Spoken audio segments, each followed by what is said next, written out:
আমার বাসায় কাজ করে গেছে পিয়ন, সে এখন 400 কোটি টাকার মালিক। হেলিকপ্টার ছাড়া চলে না। হ্যাঁ, বাস্তব কথা। কি করে বানালো এই টাকা? যখন আমি জানছি তাকে বাদ দিয়ে তার কার্ডটা সব সিজ করে সব আমার ব্যবস্থা আমি নিচ্ছি। তো এটা তো হয়, বা এটা তো করে আপনারা এখন ধরার পরে না এগুলি চোখে আসে, তাছাড়া তো হয় না। যখন ধরা পড়ে তখন আমরা ব্যবস্থা নেই। এটা তো একটা মানসিকতা। আর একটা কথা আমি বলি, এটা শুধু আমাদের দেশে বলে না, সারা বিশ্বে যে দেশটাই অর্থনৈতিকভাবে উন্নতি হয় সেখানে কিন্তু এই ধরনের কিছু অনিয়ম কিছু লোকের হাতে চলে যায়। কিছু টাকা পয়সা যারা অপান্ত তাদের হাতেই চলে, তারা বানায়, তারা তো অপেক্ষা করে থাকে। এটা যুগ যুগ ধরে এভাবেই চলে আসছে। হ্যাঁ, এর বিরুদ্ধে ব্যবস্থা নিলে হয়তো সেটা কিছুটা নিয়ন্ত্রণ করা যেতে পারে। আর সাংবাদিকরা তথ্য জোগাড় করা এক জিনিস, আর ফাইল চুরি করা আর এক জিনিস। এখন আমি ভ্যাকসিন কিনবো, আমার সেখানে নেগোসিয়েশন হচ্ছে, জরুরি পেপার, আমার অফিসার দিন রাত 24 ঘন্টা কাজ করছে, কাগজ ফাইলটা রেখে কেবল একটু বাইরে গেল, অমনি আপনাদের এক স্বনামধন্য পত্রিকার এক সাংবাদিক ঢুকে সেই কাগজ চুরি করতে গেল। অফিসার এসে ধরলো, সে সেটা নিয়ে গেল বাথরুমে আটকাতে, সেখান থেকে তার বের করা হলো, সে ঢুকালো তার শাড়ির ভিতরে, সেখান থেকে টেনে বের করলো, সে বিরাট অপরাধ হয়ে গেল। সে যে ফাইল চুরি করতে গেল এটা কোনো অপরাধ না, সে যে কোনো একটা বড় দেশ তাকে পুরস্কারও দিয়ে দিল, ফাইল চুরির জন্য পুরস্কার পেল। এটা কি দুর্নীতি, ডাকাতি, চুরি, কোনটা? কি ডেফিনেশন দেবেন বলেন আমাকে, কি ডেফিনেশনটা আছে? তো এই ঘটনা তো ঘটে, এক ঢুকে এই রুম ওই রুম, এই ঘর অফিস টফিস সব নিয়ে। এবার এটা যে নতুন একবার করছে, এর আগে আরেকবার, সেটা হচ্ছে নৌপরিবহনে ঢুকে ধরা পড়ার পরে মুচলেখা দিয়ে বেরোয় আসলো, যে আবার আরেক জায়গায়, তারপরে হিরো হয়ে গেল, হিরোইন হয়ে গেল। ঘরের মধ্যে বসে বলতেছে এই হচ্ছে ওই হচ্ছে ওই হচ্ছে, ধরা পড়লো, হিরো হয়ে গেল, অমনি এক বড় দেশ থেকে পুরস্কার পেল, এখন যে আন্তর্জাতিক খ্যাতি সম্পন্ন হয়ে গেল। যাবো কোথায়, কোথায় বলে আমাকে? অথচ একদম ভুয়া মিথ্যা রেকর্ড করে ছেড়ে দিচ্ছে।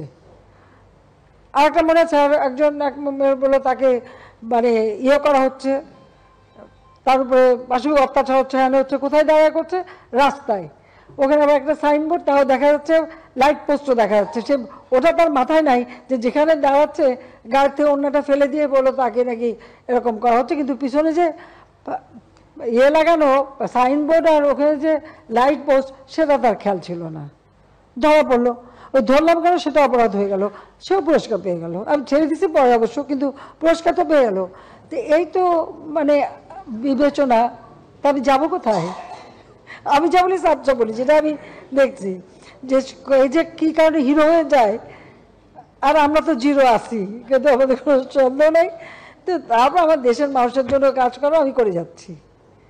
তবে আমরা তো যখন ধরছি হাতে হাতে ধরা পড়বে যারা, ব্যবস্থা আমরা নেব। আর আপনারা খোঁজ খবর নেন। আর বাংলাদেশ কেন, সারা বিশ্বে এটা যে বড় বড় পত্রিকার মালিক, চ্যানেলের মালিক, এগুলো তো যারা বড় লোক তারাই হয়, সাধারণ মানুষ তো চালাতে পারে না।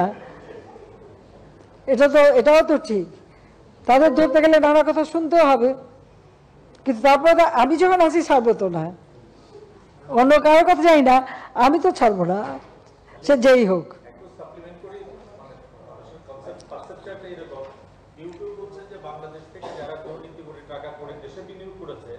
তারা হলো দেশপ্রেমিক দুর্নীতিবাদ, আর যারা এখান থেকে টাকা বাজার করে বিদেশে পাচার করেছে তারা হলো দেশপ্রেমিক দুর্নীতিবাদ।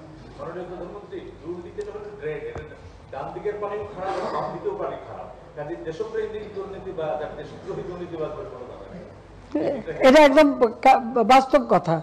দুর্নীতির বিরুদ্ধে কথা বলবে, আর এই যে গরিবের রক্ত চুষে খাওয়া, যেই মানে একটা মানে সংবিধিবদ্ধ একটা প্রতিষ্ঠানের দায়িত্ব থেকে টাকা মেরে দেওয়া বা বিদেশে পাচার করা, বাই করা, কারো কারো ক্ষেত্রে সেটা অপরাধ না, সে তখন দেশপ্রতি আর তার বিচার হতে পারবে না। লেবারের টাকা মেরে খেলে বিচার হতে পারবে না, সেই বিচার নিয়ে প্রশ্ন উঠবে। অথচ অন্যের বেলায় এক ড্রাইভার টাকা চুরি করলে তার দোষ, আর এরা যে বড় চুরি করতেছে সেটা বড়। তাও আমরা চুরিটা যদি খুব বড় অঙ্কে হয়ে যায় তাহলে বোধহয় দোষ থাকে না, দোষটা টাকা দিয়ে ঠেকে যায়, এটাই মনে হয়। আর তাছাড়া কি বলবো, আর বলার কিছু নেই। তবে আমি আবারও বলবো যে হাত যখন দিয়েছি আমি ছাড়বো না, যেখানেই হোক যেই হোক, আমার কে মনে হয় আমি কেয়ার করি না। এখানে কোনো আপন পর কোনো কিছু আমি জানি না, কাজেই যেখানে পাবো আমি যখন জিরো টলারেন্স বলছি, জিরো টলারেন্স কি আমি এটা করে ছাড়বো যতদূর পারি।